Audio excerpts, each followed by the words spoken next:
noise yese zvimarevolution zvamuri kunzwa izvi, they want to counter attack. Dati murove Jeff Judah, udzai vanhu vabude muchaniro, vanhu ndavasateeri Jeff Judah usana. Jeff Judah imbavha. Ndakaba mombe dzekumusha kwenyu, iyeni ndakadya zai remumusha menyu kana huku. Mune musi wamakandipa musuwa wesadza kana wamakapakura ndiro yesadza, makaona ndaseva ndiro yenyu ine derere. Aizvo tiri kuti tikubvunzei kuti mune hari yemutakura here yamakagadza pamoto, makandiona ndakaivhurira ndakaidongorera ndichipakura mutakura, kana kuti mune pfuko yemahiyo kana yedoro yamakaisa makaona ndatora mukombe imomo. Musati mavenga, musati marwisa, zivai the level yemunhu wamurida kurwisa. Makanyangira inoona kuva kwenyu vazhinji hazvirevi kuti munokunda hondo. Kune vanoenda kunorwisa mumwe chete, vakawanda vachiti nokuda kwekuti vakawanda tichamukunda munhu, but munogona kuzotiza nenzira nomwe sena ine kundirwisa. Kana muchida kuita zvamuri kuita itai ikoko, because ndichakufamba one by one ende ndichakurova zvisingaite nemazwi. But ari echokwadi, mamistake enyu hasango. Your relationship with the ZANU-PF is not. Kana vabereki venyu vakabenefita from ZANU-PF, vangu havana. Kana ine muchinzwira ZANU-PF tsitsi, inzwirei tsitsi because you are benefiting from them. So hatina mabenefits kwairi, hatina chatinonyengerera kuZANU-PF. Chatotaura zvakawanda, ndichazvireva. Handimiri. Nyaya yekurwa yagara iripo kumarudzi wose, uye zvinoitika kunzvimbo dzose panguva dzakasiyana. Bva ndatimbotaura pamusoro penhau yeshoko yekurwa. Pakurwa zvinowanzoitika ndezvekuti panogona kuita mumwe munhu anenge achirwiswa, ari kurwiswa, kwozoita kuti mumwe anogona kunge ari kurwirwa. Then panenge pachiitika chiitiko chekurwa, kazhinji panenge pane chikonzero chekuti pane chiri kurwirwa. Dzimwe nguva inogona kunge iri pfuma iri kurwirwa, pfuma yakaita semombe, seminda, sezvicherwa, semari,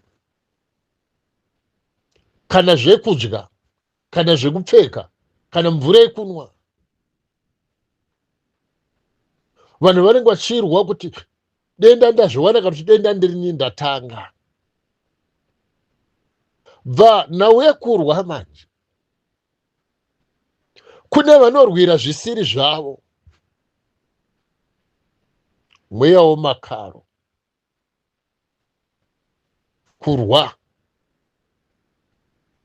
So pakurwa kunoita vari kurwisa, kwozoita vari kurwirwa.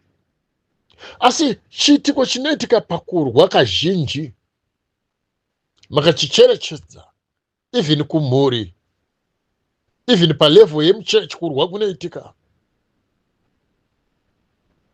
even mubusiness kurwa kuriko kunoitika. Tatiko kudzikereke kuno kurwa kunoitika from within, vanhu vari kuzviti vamwe chete. Then kwozoita kurwa kwemakereka yakasiyana, vamwe vachirwira kukwirira mumabhizinesi ndizvozvo, mumafamilies ndizvozvo, mumainstitutions akasiyana, kurwa kuripo panyika. Kwozoita kurwa kwokuti nyika ikwakati nenyika ikwakati, ende kurwa uku kune malevels akasiyana. But inosvika nguva, for example, yekuti vanhu vari kurwa, panoita vanenge vakatarira, vakapeta maoko. Kunoita vamwe vanoti tinoda kupindira, kunoita vamwe vanoti tinoda kuyananisa. Murinzwa nhau yandiri kutaura iyi. Panowanzorwiwa, panoita vamwe vanoti aiwa tinoda kuyananisa. Saka kwozoita vamwe vanenge vachizvipfuurirawo zvavo, vanogona kubvunza kuti muri kurwirei, chaita kuti murwe nhasi chii? Ko hamusi vanhu vamwe chete here? then uyu anoda kumisa kuti imbomirai kurwa titenge tanzwa nyaya yenyu anogona kudziviswa, nekuti in most cases kunoita munhu mumwe chete anenge achirwiswa nevanhu vazhinji. Saka uyu anoti mirai kurwa titenge tanzwa kuti nyaya yenyu iri kubva kupi iri kuenda kupi. Teerera mashoko andiri kutaura. Ava vanenge vari vazhinji vanenge vachiti aiwa ndatirovei munhu, ndatiurayei chete munhu, ngaatsikwe, munhu ngaafe, nokuda kwekuti ivo vazhinji. Nhau haisi kuti pakuti ivo vazhinji, inhau yekuti vanotya kuti uyu akamira kurohwa, uyu ari kurarama mumwe chete wavari kurwisa, akapiwa mukana wekutaura, vanhu vose vachaziva chokwadi. Ava nokuenda kwavo vari kurwisa uyu mumwe chete uyu, they will be exposed kuti vane mwoyo wakaipa, vane mwoyo waSatani. It is for that reason muchiona kuti even mumusha bvunzai vakadzi vakaroorwa, in most cases muroora mumwe chete anogona kurwiswa nevanasikana vepamusha ipapo, vana tete, hanzvadzi dzemurume dzinouya dzakawanda dzichirwisa muroora mumwe chete akauya mumusha umu. Kuzokudza dzinza anotanga kurwiswa nevanasikana vemusha imomo vasingagoni kukudza dzinza, vanofanirwa kuti varoorwe vaende kumusha kwevarume vavo. Vanorwisa uyo akaunzwa mumusha kuti akudze dzinza, uyo achatakura the continuation of from generation to generation. Ari mumwe chete muroora uyu anorwiswa nevanasikana vemusha umu. Akateta munyama muroora iye anotorwiswa kunyangwe naamweni. Yeti muroora uyu anenge auya kuzokudza rudzi, atakaudza unatsika vazenga vakadii. Izvozvo zvinenge zvisina basa. Zvine basa ndezvekuti munhu wemukadzi anotakura pamuviri anouya kuzokudza dzinza. That is the primary reason yokuroora mukadzi. Anorwisirwa izvozvo kuti ngaarambwe muroora, ngaabve pamusha pano, ngaabve pano, haana tsika, haana hunhu hatimude. But mukadzi haarorerwa hunhu netsika, anororerwa kuti kana chinga auya agotiberekera vana dzinza nerudzi rukure. Ndati pakurwiswa, pakurwa padeti ari kurwiswa, kwozoita mumwe munhu anogona kurwirwa kana kushayiwa anomurwira. Inzwai the liberation struggle. Ukaona uchiita chinhu chekuti panyika urwiswe, ukaona uchiita chinhu chekuti panyika hakuna vanhu vazhinji vanokumukira, vanokutandanisa, vanoswera vakakuvhurira maziso, probably you are doing nothing. You must start again. Ndati kana munhu mumwe chete achirwiswa, kunoita vamwe vanenge vachipfuura nenzira nevamwe vanobvunza kuti zvamati muri kurwa dai mambomira timbonzwa the story youyu. Zvino uyu mumwe chete akazotaura nyaya yake, ndopamunotozonota ava nekuwanda kwavo ndo zvavari ava nha. I've got a case here. Pandakatanga kufamba nhau dzekunetsana neZanu PF for many years,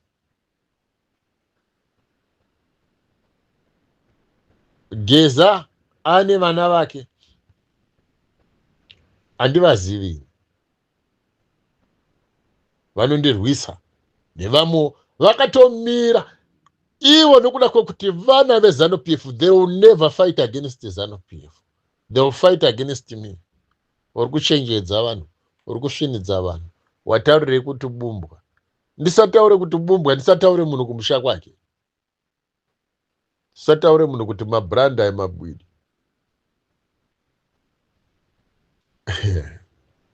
There's one common thing about the enemies. Terere vana veZimbabwe, one common feature. Vavengi vako kunyangwe pachavo vasingawirirani, dzidzai zivai chinhu icho. Vavengi vako kunyangwe pachavo vasingawirirani, when it comes to you, they get united. Vanobvumira kuvengana kwavo vobatana kuti vakurwise iwewe kuti usaburitse chokwadi. That is why munoona liberation struggle inorwiswa. Munhu wese arongoti revolution, regai vaite zvimarevolution. Isu takambovadzivisa. Ndoupe musi mumwe chete wandakavadzivisa. Tikavati aiwa uitei continue. Vakati uya kuno ndakati handiende ikoko takasiyana. We are operating on different levels.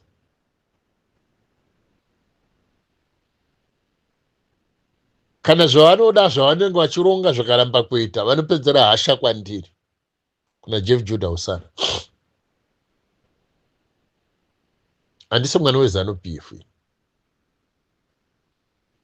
Handisi.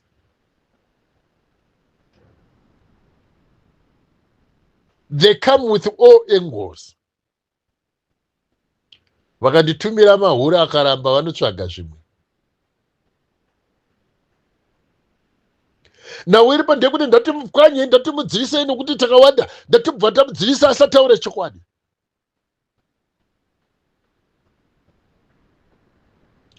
Ndakazviona pakugovewa kwenhaka.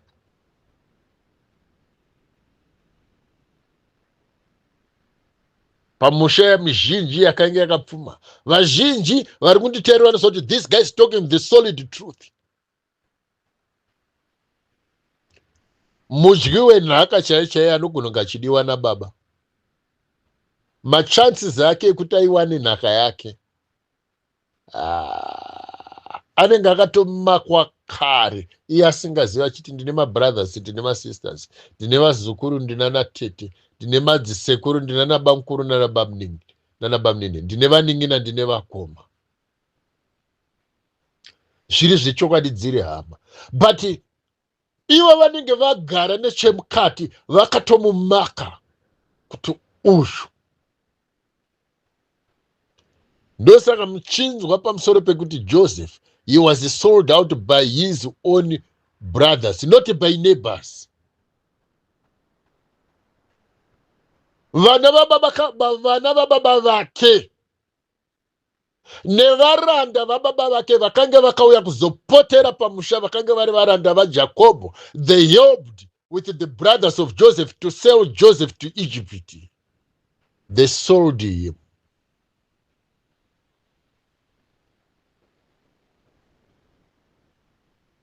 He was one. Nobody to fight for him. Vakatanga vamurova, vakamubvarira nguo yake, vakati ndatimuuraye, vakamukanda mugomba rakadzika, vakati ndatimutengesere kuvaIshmaeri.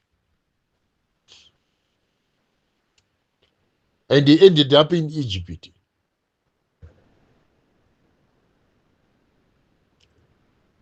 I'm telling you the truth. No, zvese zvimarevolution zvamuri kunzwa izvo. They want to counter attack. Ndatimurove Jeff Judah. Udzai vanhu vabude muchaniro. Vanhu ndavasateeri Jeff Judah Usana. Jeff Judah imbavha. Ndakaba mombe dzekumusha kwenyu. Iyeni ndakadya zai remumusha menyu kana huku. Mune musi wamakandipa musuwa wesadza kana wamakapakura ndiro yesadza. Makaona ndaseva ndiro yenyu ine derere.